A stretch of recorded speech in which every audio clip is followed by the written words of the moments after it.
Fondée en 1329 par le cardinal Bertrand de Pouget, la collégiale est le cœur de la vie religieuse de la cité. Elle est liée à un chapitre composé d'un collège de plus ou moins 8 chanoines censés vivre dans la maison du chapitre située derrière l'église.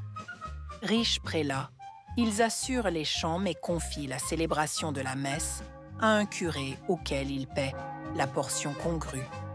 Célébrant les naissances, les mariages et les sépultures, les chanoines font payer leurs prestations spirituelles au roquemaurois. Il y a un vrai marché des sépultures puisque différentes offres tarifées existent. D'abord, il est possible de se faire ensevelir sous la nef de l'église, dont le sol est couvert de beaux barres de barbentane, plutôt que dans le cimetière qui borde l'église. Pour accéder aux tombes privilégiées qui proposaient un aller plus direct en paradis, il fallait s'acquitter de redevances qui excluaient les plus pauvres. Ceux-là devaient se satisfaire du cimetière où les chiens déterrent parfois les dépouilles, comme ce jeune enfant à peine enseveli dans les années 1760, où il est d'ailleurs fait mention d'un loup.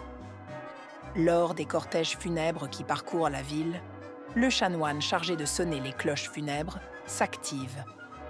Là encore, l'ambiance sonore accompagnant le cortège est à la carte puisque un tarif existe. Cependant, chacun doit rester dans sa classe sociale et choisir seulement entre un enterrement correspondant à sa condition sociale ou plus humble. Une augmentation des tarifs en octobre 1746 a valu une contestation dans la ville qui a livré à l'historien des informations précieuses. Lorsque le campanier Capot sonne 4 cloches ensemble à grand vol, les funérailles sont alors celles de personnes appartenant à la première classe, les notables, nobles et bourgeois. Pour la classe des bons habitants, la seconde classe, le campanier se sert seulement de la plus grosse cloche avec l'accompagnement des 3 autres, que l'on fait seulement teinter. Cette sonnerie est aussi pour ceux de la première classe qui veulent s'en contenter par humilité. On ne met en branle qu'une cloche plus petite et on ne fait que teinter les 3 autres pour la 3e classe et ordinairement pour les gens pauvres ou pour ceux de la 2e classe qui, par humilité, n'en veulent pas de plus éclatante. L'église est aussi un lieu où l'on se montre, vêtu de ses plus beaux habits, aux grandes dames des curés qui jugent mal ces frivolités et notamment les coiffes luxueuses des dames. Les notables ont les premières places, devant le chœur de l'église. On les voit d'ailleurs se disputer la préséance avec les nobles et les officiers de justice. On voit les chanoines tout faire pour humilier la municipalité en entreprenant des travaux qui obligent au délogement du banc des consuls, sans les en avertir. L'église est un lieu où les pouvoirs s'exhibent et où ils s'affrontent.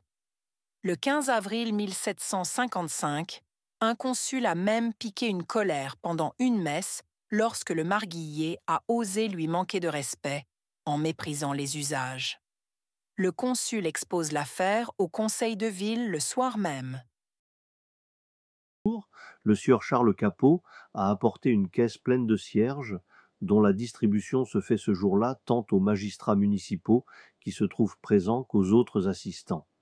Au lieu de présenter les premiers cierges aux sieurs maires et consuls, il a commencé à en donner un au valet de ville qui se trouvait au-devant du dit banc, et ensuite au maire qui lui a fait sentir sa sottise. Ce marguillier a osé lui répondre qu'il faisait comme on lui avait dit de faire, ce qui donne lieu de croire qu'il y avait une affectation marquée de la part de ce marguillier et peut-être de ses confrères. Le maire, ayant convoqué ledit Capot chez lui, celui-ci n'a pas soutenu son premier dire et a reconnu sa faute.